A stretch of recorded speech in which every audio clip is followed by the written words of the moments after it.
Un des plus gros échecs du système scolaire aussi, c'est son incapacité chronique à tenir compte des découvertes des neurosciences sur qu'est-ce qui fait qu'on apprend efficacement ou pas.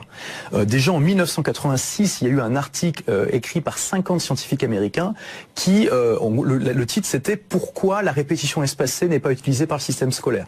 Alors que c'est la méthode d'apprentissage qui est la plus prouvée déjà en 1986 comme étant la plus efficace pour mémoriser les choses à long terme.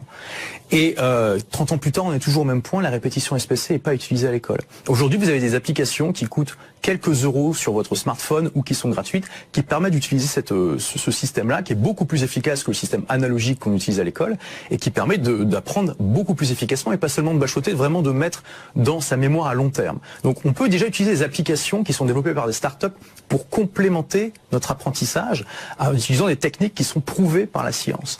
Donc ça fait partie de cet apprentissage de l'apprentissage. Ensuite, par exemple, pour vous donner